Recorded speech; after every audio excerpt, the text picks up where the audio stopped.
Hi guys, நான் தான் Ganesh KP பேசுகிறேன். ஸோ நான் வந்து ரொம்ப நாளாக பார்த்தீங்கன்னா இந்தமாரி நானே என் வாய்ஸ் ஜிபிசி வீடியோ போடல. ரொம்ப வாரமாகவே நான் ஏஎம்பி வீடியோ எடிட் வீடியோ போட்டுருந்தேன். ஸோ உங்களுக்காக நான் வந்து சில ஆராய்ச்சிகள் பண்ணி ஒரு வீடியோ எடுத்து வந்திருக்கேன். என்னென்னா random latest newses, random franchise, அதாவது நம்ம மார்வெல், டிசி, அனிமே, காலிவுட்னு சொல்லியிருக்கிற அந்த ஃப்ரான்ச்சைஸோட லேட்டஸ்டான நியூஸு. ஸோ இது வந்து நான் போடாத ஒரு கண்டென்ட் தான். ஸோ இப்போ நிறைய நியூஸ் கொட்டி கிடக்கு. ஸோ நம்ம அதில் பார்க்கலாம். ஸோ ஃபஸ்ட்டாக டிசிலேருந்து ஸ்டார்ட் பண்ணிடலாம்.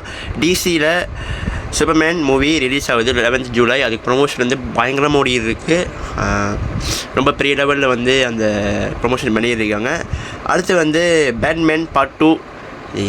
என்ன எடுக்கிறீங்களா இல்லையா? பேட்மேன் ஃபேன்ஸ் வெயிட் பண்ணிடுறீங்க ஐயா. இப்போ 2021 வந்துச்சு படம். அந்த பேட்மேன் ராபர்ட் பேட்டின்சன் பேட்மேன் பிரிச்சுட்டாங்க. அந்த ஆக்டிங் அப்படி இருந்துச்சு ராபர்ட் பேட்டின்சனோட. ப்ளஸ் அந்த டார்க்கான அந்த படத்தோட ஃபோட்டோகிராஃபி அந்த பேட்மேனுக்கும் பார்த்திங்கன்னா ரொம்ப ஷூட்டாக இருந்துச்சு. அதை தொடர்ந்து பெங்குயின், அதில் நினச்ச அந்த வில்லனுக்கு பார்த்திங்கன்னா தனியாக ஒரு சீரீஸும் வந்துச்சு. அதுவும் வந்து பார்த்திங்கன்னா எஸ்பியோட ஹிட் ஆனிச்சு. ஸோ இதுக்கப்புறம் என்ன சொல்கிறாங்கன்னா, இதுக்கப்புறம் வந்து இந்த பேட்மேன் பார்ட் 2 வில்லனாக வர போகிறது வந்து டாக்டர் ஃப்ரீஸ் இல்லாட்டி கிளேஃபேஸ் அப்படின்றாங்க. சரி வரட்டும், படம் எப்போ வருது அப்படின்னு கேட்டால் அது இன்னும் கன்ஃபார்மாக தெரியல. நான் ரொம்படாக ஒரு ரிலீஸ் டேட் கிடச்சிருக்கு, October 2027. இதை தான் போன வருஷம் சொன்னாங்க. இப்போ இந்த வருஷம் சொல்கிறாங்க. இப்போ அடுத்த வருஷம் போனால் 2028 வைங்க. நம்ப முடியாது. டிசி WB செய்யலைங்க அந்த பேட்மேன் ஃபேன்ஸை. ஸோ அதுக்கப்புறம் வந்து பார்த்திங்கன்னா அந்த கிளேஃபேஸ் அந்த கேரக்டருக்கு தனியாக ஒரு படம் வருது அப்படின்னு சொல்லி சொல்கிறாங்க. லைக் அதோட ஆரிஜின், அந்த கேரக்டரோட ஆரிஜின் படம் வந்து எடுக்க போகிறதா சொல்லியிருக்காங்க. அதுக்கப்புறம் பார்த்திங்கன்னா அதை சொன்ன மாதிரி ஒரு டாக்டர் ஃப்ரீஸ் எல்லாத்தையும் கிளேஃபேஸ் கண்டிப்பாக தனியாக ஒரு சீரியஸ் வரும். படம் வந்து தான் சீரியஸ் கொடுக்க முடியும். ஏன்னா அப்போ தான் அந்த கேரக்டர்ஸ் பவர் பற்றி தெரியும். இல்லாட்டி அந்த கேரக்டர்ஸ் ஆரிஜினை முதல் கொடுத்துட்டு அப்புறம் வந்து நம்மளுக்கு படத்தில் காட்டுறாங்களா, ஏன் பேட்மேன் பேட்மேனுக்கு வில்லனாக போனாங்கன்னு சொல்லி காட்டுறாங்களான்னு சொல்லி தெரியல. ஸோ பொறுத்து வந்து பார்ப்போம். ஸோ டிசியில் எவ்வளோ தான். ஸோ நெக்ஸ்ட்டாக மார்வல் போனோன்னா ஃபேண்டாஸ்டிக் 4 வருது 24 ஜூலையில். சூப்பர்மேனுக்கும் நம்ம ஃபேண்டாஸ்டிக் 4க்கும் ஒரு பெரிய கேப், பட் சேம் மந்த்ஸில் தான் பார்த்தீங்கன்னா 2 படமும் வெளியாகுது. பொறுத்து வந்து பார்ப்போம் அந்த படம் எப்படி இருக்க போகுதுன்னு. நல்லாயிருக்கும்னு நினைக்கிறேன். நான் ஃபேண்டாஸ்டிக் 4 பெரிய ஃபேன் கிடையாது. ஸோ பார்ப்போம். அடுத்து வந்து பார்த்திங்கன்னா அவெஞ்சர்ஸ் டூம்ஸ்டே டிலே ஆயிடுச்சு. கண்டிப்பாக பார்த்துருப்பீங்க. கிறிஸ்மஸ் 2026 கொண்டு போயிட்டாங்க. ஆக்சுவலி அது இந்த வருஷம் வர வேண்டியது, அடுத்த மே வர வேண்டியது, டிசம்பர் கொண்டு போயிட்டாங்க. ஓகே, ஏதாவது போஸ்ட் ப்ரொடக்ஷன் பிரச்சனையாக இருக்கும். அதில் இன்னொரு விஷயம் என்னென்னா, நம்ம கிறிஸ் ஹெம்ஸ்வொர்த் வந்து பார்த்திங்கன்னா ஒரு தேங்க்ஸ் கிவிங் கார்டு வந்து நான் இன்ஸ்டாகிராமில் போட்டிருந்தாரு. இந்தமாரி நான் வந்து என்னை இவ்வளோ நாள் என்னை தோராக பார்த்து நடித்தவங்களுக்கு என்னை தோராக பார்த்து ரசித்தவங்களுக்கு ரொம்ப நன்றி. நான் தோரா அப்படிங்கன்னா MCU எத்தனையோ படம் நடிச்சிருக்கேன். ஸோ மேபி என் கடைசி படமாக இருக்கலாம் அப்படின்னு சொல்லிட்டாரு. சீக்ரெட் வார்ஸில் இருக்க மாட்டாரா? கேங் டைனஸ்டியில் தோர் இல்லையா? தோருக்கு வந்து பார்த்திங்கன்னா 11th அதுக்கப்புறம் படம் வரதான் சொல்லியிருந்தாங்க. அந்த படமும் இல்லையா? பொறுத்திருந்து பார்ப்போம். அது வந்து அவரே அஃபிஷியலாக போட்டிருக்காருன்னா உண்மையாக தான் இருக்கும். அதுக்கப்புறம் பார்த்திங்கன்னா சீரியஸ் வருது. அயன் ஹார்ட் 6 எபிசோட்ஸ் கன்ஃபார்ம் இருக்குது. அதுக்கு எதுக்கு சீரியஸு? அயன்மேன் ரீப்ளேஸ் பண்ணக்கூடாத கேரக்டர் அயன்மேன் ரீப்ளேஸ் பண்ண முடியுமா? அயன்மேன்னா RDJ மட்டும்தான். அந்த மனுஷன் அந்த கேரக்டரில் வாழ்ந்துட்டு போயிட்டார். திருப்பி அந்த கேரக்டர் திரும்பி ரீப்ளேஸ்மெண்ட் பண்ண முடியாது. நெக்ஸ்ட்டாக பார்த்திங்கன்னா Marvel zombies and eye of Wakanda, இது ரெண்டுமே பார்த்திங்கன்னா அனிமேட்டட் சீரியஸாக வெளியாக வரதா பேசுகிறாங்க. அனிமேட்டட் சீரியஸ் அந்த யோர் ஃப்ரெண்ட்லி நேபர்ஹுட் ஸ்பைடர்மேன், அந்த ஸ்பைடர்மேனோட சீரியஸ் மாதிரி Disney Plusல ஒரு அனிமேட்டட் சீரியஸாக வருது. அயன் ஹார்ட் இது சீரியஸ் தெரியல. ஸோ இப்போதைக்கு மார்வல்லேருந்து அவ்வளோதான். நான் வந்து அவெஞ்சர்ஸ் டூம்ஸ்டேக்கு வந்து எனக்கு நிறையா என்னோட ஓன் தியரிஸ் இருக்குது. நான் வந்து அது வீடியோ எண்டில் சொல்கிறேன். நான் அது வந்து எனக்கு சொந்தமாக தோணுன கேள்விகளும் தியரிஸும். ஸோ நான் வந்து அதை வீடியோ கடைசி உங்களுக்கு எண்ட் பண்ணுறேன். அதுக்கப்புறம் பார்த்திங்கன்னா மார்வல் அண்ட் DC ரெண்டுலேருந்து பார்த்திங்கன்னா ஒரு மிகப்பெரிய அப்டேட் கிடச்சிருக்கு. Batman vs Deadpool cross over comic. இந்த கிராஸ் ஓவர்ன்றது பார்த்திங்கன்னா இதுக்கு முன்னுக்கு எத்தனை வருஷத்துக்கு முன்னுக்கு வந்து பார்த்திங்கன்னா பழைய காமிக் வந்து விளையாடுச்சு. அவெஞ்சர்ஸ் ஜஸ்டிஸ் லீக்னு, அது வெர்சஸ் இல்லை அண்ட் ஜஸ்டிஸ் லீக் 2 பேரும் வந்து மீட் பண்ணி அவங்களுக்குள்ள அது பண்ணுற மாதிரி ஒரு காமிக் இருந்துச்சு. இப்போது இத்தனை வருஷம் கழித்து மறுபடியும் வந்து இந்த பேட்மேன் vs டெட்பூல் காமிக் வந்து வெளியாகுது. இதில் வர்ற அந்த பேட்மேன் பார்த்திங்கன்னா புது ஆர்ட் ஸ்டைல் கொண்ட வேறு பர்சனாலிட்டி கொண்ட பேட்மேன், ப்ரூஸ் வெயின் கிடையாது அப்படின்னு சொல்லியிருந்தாங்க. லைக் இதுக்கு முன்னாடி பார்த்த ப்ரூஸ் வெயினாக இல்லாமல் வேறு ஒரு ப்ரூஸ் வெயினாக பார்க்கலாம் அப்படின்னு சொல்லியிருந்தாங்க அந்த கிரியேட்டர்ஸு. ஸோ வந்து September 17 மார்வல் சைட்லேருந்து டெட்பூல் vs மார்வல்னு பார்த்திங்கன்னா முதல் டேக் வெளியாகுது. அதுக்கப்புறம் நவம்பரில் வந்து பார்த்திங்கன்னா டிசிட்டு பேட்மேன் vs டெட்பூல்னு சொல்லி வெளியாகுது. ஸோ நம்ம பொறுத்திருந்து பார்க்கலாம் எப்படின்னா, பேட்மேன் வந்து யாரையும் சீக்கிரத்தில் கொல்ல மாட்டார், டெட்பூலை கொல்லவும் முடியாது. நீங்கள் அந்த காமிக்கோட அந்த முழுக்கோட ஃபேஸில் பார்த்தீங்கன்னா நம்ம பேட்மேனோட அந்த வெப்பன் வந்து டெட்பூல் கண்ணுக்குள்ளே குத்திக்கிட்டு இருக்கும். டெட்பூல் நிறைய அடி வாங்கியிருப்பார். பட் இவங்க அந்த மனசு ஒன்றாவது இப்போ எப்படி பேட்மேன் வந்து அதை வந்து ஃபேஸ் பண்ண போகிறாரு சொல்லி தான் அந்த கதையாக இருக்கும். செம்ம ஃபன்னாக இருக்க போது பொறுத்தது பார்ப்போம். ஸோ அதெல்லாம் முடிச்சுட்டு நம்ம நேராக இப்போ அனிமுக்கு வரலாம். ஸோ அனிமில் வந்து பார்த்தீங்கன்னா புதுசாக பெரிய அப்படியே எதுவும் இல்லை. நான் எனக்கு தெரிஞ்சு கிடச்சது வந்து கைஜூ நம்பேட் ஒரு செகண்ட் சீசனும் செகண்ட் சீசன் வந்து வெளியாகுது. அது ஃபேன் ஃபேவரட்னு சொல்லியிருந்தாங்க. டன்னோட செகண்ட் சீசன் இது வந்து ஸ்பெஷல் ஸ்க்ரீனிங், அதாவது தேட்டரில் வரப்போகுது. இந்த ஈவில் ஐ சொல்லி அந்த அடுத்த சாப்டரோட சீரீஸ் பார்த்திங்கன்னா தேட்டரில் 3 எபிசோட் ஒன்றா காமெண்ட் ஆகி 1 ஹவருக்கு ஓடுது. நான் இப்படி தான் ஏமாந்து டீமன் ஸ்லேயர் 2 தடவை போனேன். இதுக்கு நான் போக மாட்டேன்னு நினைக்கிறேன். ஏன்னா அட்டாக் ஆன் டைட்டனுக்கும் பார்த்தீங்கன்னா நான் லாஸ்ட் அட்டாக் நான் புது படமாக நினச்சி போனேன். இப்போ பார்த்தா தெரியுது அது எபிசோட்னு. ஸோ ஏமாந்து போயிடாதீங்க. நம்ம வந்து இது நெட்ஃப்ளிக்ஸில் கண்டிப்பாக வரும். நெட்ஃப்ளிக்ஸில் வந்து பார்த்துக்கலாம். அது முடிஞ்சு டீமன் ஸ்லேயரோட இன்ஃபினிட்டி கேஸ்டில் ஆர்க்கோட ஃபர்ஸ்ட்டு மூவி. இந்த படத்தில் சோனி பிக்சர்ஸும் இன்வால்வ் ஆகியிருக்காங்க. ஸோ இது மூவி தான். இந்த படத்தில் வந்து பார்த்திங்கன்னா நம்ம ஷினோபுஸ் டோமா அந்த ஃபைட்டை பார்க்கலாம். மேபி அந்த போஸ்ட் கிரெடிட் ரெடியாக எண்டில் வந்து பார்த்திங்கன்னா கொகுஷிபோ அந்த ஃபைட்டை டீஸ் பண்ணிட்டு படத்தை முடிச்சிருவாங்க. ஸோ நெக்ஸ்ட் இயர் வந்து பார்த்திங்கன்னா அந்த படத்தோட செகண்ட் பார்ட் வழியாகவும் அதுக்கப்புறம் தேர்ட் பார்ட் அந்த சன்ரைஸ் கவுண்டான இருக்குது. அது வந்து படத்துலேயே முடிச்சிருவாங்கன்னு நினைக்கிறேன். ஏன்னா அது தனியாக சீரியஸாக கொண்டு போக மாட்டாங்கன்னு நினைக்கிறேன். முடித்தா நல்லாயிருக்கும். அவ்வளோதான். அனிமேல பார்த்திங்கன்னா எந்த ஒரு நியூஸும் இப்போதைக்கு இல்லை. நம்ம அப்படியே ஹாலிவுட் சைட் போடலாம். ஹாலிவுட் சைடில் வந்து பார்த்திங்கன்னா அப்படியே யுஃபோரியாவோட சீசன் 3 லீக்ஸ் கிடச்சிருக்கு. லீக்ஸ் சொல்ல முடியாது, லீக் அந்த ஷூட்லேருந்து லீக்கான ஃபோட்டோஸு. ஏன்னா ஷூட்டிங் ஆரம்பிக்கலை. ஏன்னா ஃபிலிமிங் வந்து 2025 இந்த வருஷம் டிசம்பர் இல்லாட்டி நவம்பரில் ஸ்டார்ட் ஆகி நெக்ஸ்ட் இயர் வந்து ப்ரீமியர் பண்ணுறாங்க. நெக்ஸ்ட் இயர் அந்த எஸ்பிஓர் வந்து வெளியாக்கிடுவாங்க அந்த சீரியஸை.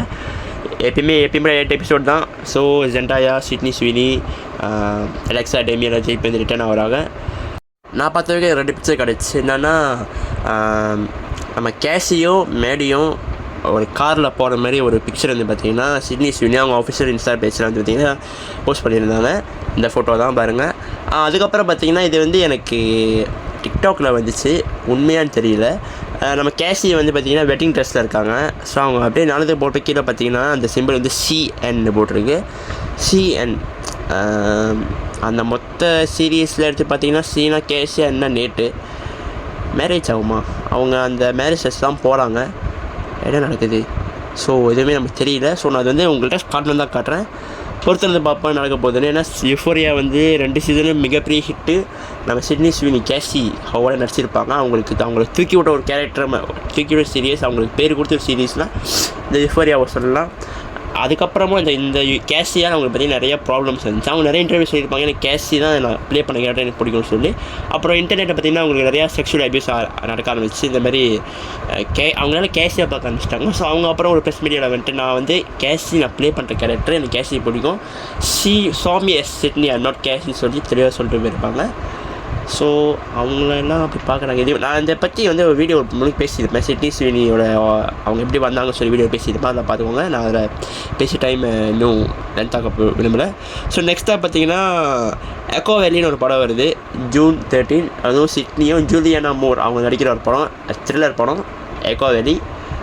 இன்னும் அது வந்து ஆப்பிள் டிவியோட ஒரிஜினல் ஃபிலிம். அப்புறம் வந்து பார்த்திங்கன்னா கிறிஸ்மஸ்க்கு த ஹவுஸ்மேட் December 25 அன்றைக்கு த ஹவுஸ்மேட்டோட ஒரு புக்கை நாவலை ரெஃபர் பண்ணி சிட்னியோட ஒரு புது படம் வருது, அதுவும் வருது. ஸோ நெக்ஸ்ட் அப் வந்து பார்த்திங்கன்னா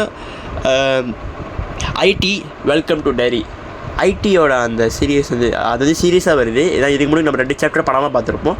இது சாப்டர் 3 வருது, பட் இப்போதைக்கு இல்லை. இப்போ வந்து இந்த டைரியை பார்த்துட்டு அப்படி சாப்டர் 3க்கு போகலான்னு சொல்லி அது கிரியேட்டர் சொல்லியிருப்பாரு.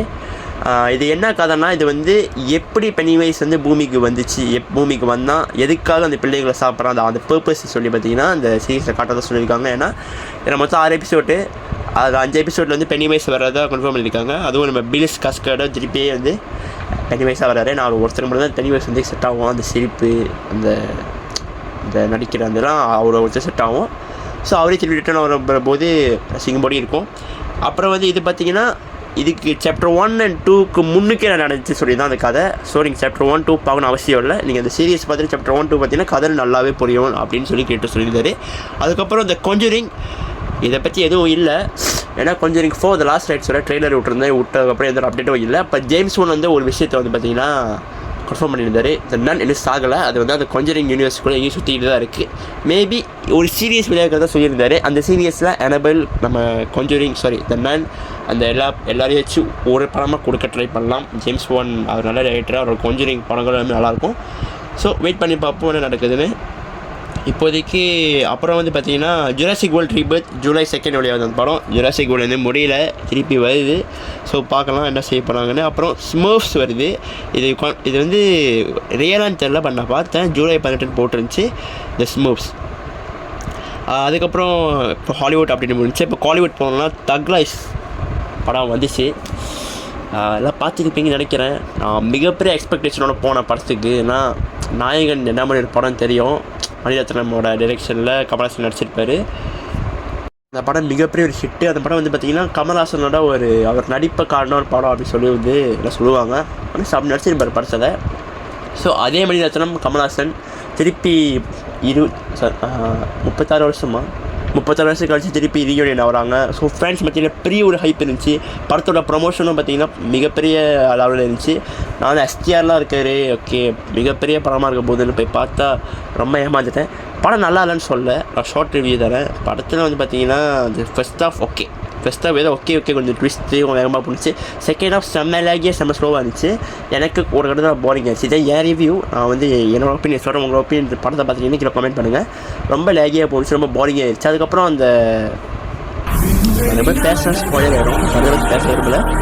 ஸோ படத்தை போய் பார்க்குறவங்க பாருங்கள். ஏன் ரேட்டிங் படத்துக்கு வந்து பார்த்திங்கன்னா 5/10 தரேன். அதுக்கப்புறம் பார்த்திங்கன்னா கூலி ரிலீஸ் டேட் சொல்லிட்டாங்க. August 14 சூப்பர் ஸ்டாரோட அடுத்த படம். லோகேஷ் கனகராஜ் செலெக்ஷன், அனித் மியூசிக்கலில். எப்படி இருக்க போகுதுன்னு தெரியல, நல்லாயிருக்கும் நம்புகிறேன். அது முடிஞ்சு மகாவதார் நரசிம்மா, இது வந்து பார்த்திங்கன்னா அஸ்வின் குமார் டைரக்ஷனில் Sam CS மியூசிக்கலில் பார்த்திங்கன்னா வெளியாக வர படம். இந்த படத்தோட டீசர் வந்து ஏற்கனவே லேட்டாக பண்ணி போட்டிருக்கோம் சேனலில், டைமில் செக் பண்ணி பாருங்கள். அந்த வீடியோவிலே படத்தோட கதையும் டீசர் என்ன மாதிரி இருக்க போகுதுன்றதே பார்த்திங்கன்னா சொல்லியிருப்பேன். அதை தொடர்ந்து இடையில வந்து கிளீம்ஸ் இருந்துச்சு. நரசிம்ம ஜெயந்திக்கு பார்த்திங்கன்னா அந்த கிளீம்ஸ் விளைக்கிருந்தாங்க. அந்த கிளீம்ஸில் பார்த்திங்கன்னா ஆல்மோஸ்ட் அவரை காட்டிட்டாங்க, ஆனால் அவரை முகத்தை காட்டலை. எப்படின்னா ஒரு ஸ்ப்ளிட் செகண்ட் நீங்கள் அதை நோட் பண்ணால் தான் அவர் மூஞ்சி உங்களுக்கு தெரியும். நீங்கள் வேணால் அந்த கிளிம்ஸ் போய்ட்டு அவர் வந்து அந்த கையை குரோ பண்ணுவார். அவரோட கை வந்து மல்டிபிள் ஆகும். அந்த டைமில் அதை 0.25 எக்ஸி பார்த்தீங்கன்னா ஒரு மூஞ்சி நீங்கள் பார்க்கலாம். மற்றபடி ரொம்ப வேகமாக காட்டியிருப்பாங்க. அவர் வந்து பார்த்திங்கன்னா ஒரு கட்டத்தில் அந்த மேலே ஏறி ஸ்பின் பண்ணுவார். அப்போ வந்து பார்த்திங்கன்னா அவர் கையில் எல்லா வெப்பன்ஸும் இருக்கும். அதுக்கப்புறம் இரண்யகசிபு இழுத்துட்டு போவார். அந்த இதை வச்சு அந்த என்ன நடக்கும் தெரியும் எல்லாத்துக்கும். அந்த சீன்லாம் வரும். ஸோ நான் அந்த படத்துக்கு போகிறதே அந்த படத்தோட கிராஃபிக்காகவும் அந்த படத்தோட அந்த மியூசிக்காகவும் Sam CS ஒரு அண்டர்ரேட்டட் மியூசிக் டைரக்டர். அவரோட மியூசிக் எல்லாமே ரொம்ப நல்லாயிருக்கும். ஸோ அந்த படத்துக்கு வந்து ரொம்ப வெயிட்டிங் பண்ணுறேன். ஜூலை 25 படம் வந்து பார்த்திங்கன்னா ரிலீஸ் ஆகுது. So keep waiting. அதுக்கப்புறம் பென்ஸ் படத்தோட ஒரு கேரக்டர் ரிவீல் இருக்குது. கோல்டன் ஃபீஸ் வால்டர்னு சொல்லி அது வந்து ஒரு ஆக்டர் பார்த்திங்கன்னா ரிவீல் பண்ணியிருந்தாங்க. அதுக்கப்புறம் அவ்வளோதான், வேறு எதாவது அப்டேட்ஸும் இல்லை. ஸோ நான் சொல்லியிருந்தேன்ல அவெஞ்சர்ஸ் டூம்ஸ்டே நிறைய தியரிஸ் இருக்குன்னு. அது என்னன்னா எனக்கு ஒரு ரிக்வெஸ்ட் மாதிரி அந்த படத்துக்குள்ள கோஸ்ட் ரைடர் கூட்டம் நல்லாயிருக்கும். கோஸ்ட் ரைடர் கூட்டிகிட்டு வந்தால் டூமுக்கும் கோஸ்ட் ரைடருக்கும் ஒரு ஃபைட் வந்து பார்த்திங்கன்னா ரொம்பவே இம்ப்ரெசிவாகவும் மெசிவாகவும் இருக்கும். ஏன்னா 2 பேரும் சர்ச்சைவங்க இல்லை. கோஸ்ட் ரைடர் சீக்கிரம் போட முடியாது, டாக்டர் டோமா சீக்கிரம் போட முடியாது. ஸோ 2 பேரும் அதுக்கட்டில் சண்டை போட்டுக்கிட்டா என்ன ஆகுன்றதை பார்க்குறதுக்கு தான். அதுக்கப்புறம் இன்னொன்று என்னன்னா அந்தமாரி டாக்டர் ஸ்ட்ரேஞ்ச் வந்து பார்த்திங்கன்னா அந்தமாரி அவர் டைம் ஸ்டோன் வச்சே இன்ஃபினிட்டி வரல. அந்த மாதிரி அவ்வளோ எத்தனையோ இதை பார்ப்பார், எத்தனையோ ஃபைட்ஸை பார்த்தாலும் ஒன்று தான் ஜெயிப்போன்னு சொல்லியிருப்பார். அப்போது கண்டிப்பாக அயன்மேனோட வேரியண்ட்டாக இருக்கும் டூமு. ஸோ அதை ஸ்ட்ரேஞ்ச் பார்த்து பயந்துருப்பாரோ, அதனால தான் அயன்மேன் சாக சொல்லியிருக்காரா. ஏன்னா அந்த கேப்டன் மார்வல் ஸ்னாப் பண்ணி தான் அவங்க ஒன்றுமே இருக்காது. ஒரு பக்கி அவர் ஸ்னாப் பண்ணியிருந்தால் கூட ஒன்றுமே இருக்காது. ஏன்னா அவர் கை மெட்டல் ஆம் தானே. ஸோ அந்த ஆரம் மாற்றிக்கலாம் அவர். ஸோ ஒரு உயிரை இழந்து தான் ஜெயிக்கணுமான்னு சொல்லி கேட்டேன்னா இது ஒரு சந்தேகம் தானே. ஏன்னா அவர் வந்து எத்தனை பேர் இருக்காங்க, எத்தனை வேறு யாரோ இருக்காங்க, அவங்களும் ட்ரை பண்ணிக்கலாமே. ஏன் டாக்டர் ஸ்ட்ரேஞ்ச் பர்டிகுலராக அயன்மேன் சூஸ் பண்ணார். ஏன்னா அயன்மேன் தான் வந்து அடுத்த டாக்டர் டூமோட வேரியண்ட் அவர் தெரிஞ்சிருச்சா என்னவோ. எனக்கு வந்து அது ஒரு தியரி மாரி தோணுச்சு. அதுக்கப்புறம் பார்த்திங்கன்னா எனக்கு இன்னொரு விஷயம் தோணுச்சு. இந்தமாரி ஏன் நல் கூட வந்து நம்ம டாக்டர் டூம் வந்து டீல் பேசிடக்கூடாது. ஏன்னா வெனம் லாஸ்ட் டைம்ஸில் அந்த கீ வந்து பார்த்திங்கன்னா வெனம் கூட டிஸ்ட்ராய் ஆகிருக்கும். ஸோ இந்த விஷயம் தெரிஞ்ச டூம் போய் நம்ம நல்லா ரிலீஸ் பண்ணி நல்ல கூட கை கொடுத்துருந்தா நல்லையும் அவர் சீக்கிரத்தில் போட முடியாது. அவர் செலஸ்டியல் கழுத்தையை வச்சு வெட்டினவர். ஸோ அவர் இவர் சேர்ந்தாங்கன்னா அவெஞ்சர்ஸ் என்ன வருது எப்பவுமே கொண்டு நல்லாயிருக்கும். பட் அந்த டீம் தான் ஜெயிப்பாங்க. வில்லன்ஸ் டீம் ஜெயிச்சுட்டு போயிடுவாங்க ஈஸியாக. அதை ஃபைட்னு கூட இல்லை, கொஞ்சம் நேரத்தில் முடிச்சுட்டு போயிடுவாங்க எல்லாரையும். ஏன்னா இப்போதைக்கு நியூ அவெஞ்சர்ஸ்லேருந்து சண்டர் போல்ஸ் வந்தாங்க. அவங்க நியூ அவெஞ்சர்ஸ் எப்படி இது பண்ணாங்கன்னு தெரியல. அந்த ஓஜி அவெஞ்சர்ஸ் மாதிரி யாரும் வரமாட்டாங்க. என்ன பண்ணுறது, நம்ம ஏற்றிக்கிட்டு தான் ஆகணும். ஸோ அவ்வளோதான் கைஸ் இப்போதைக்கு வீடியோவுக்கு நான் வந்து எல்லாத்தையும் சொல்லிட்டேன்.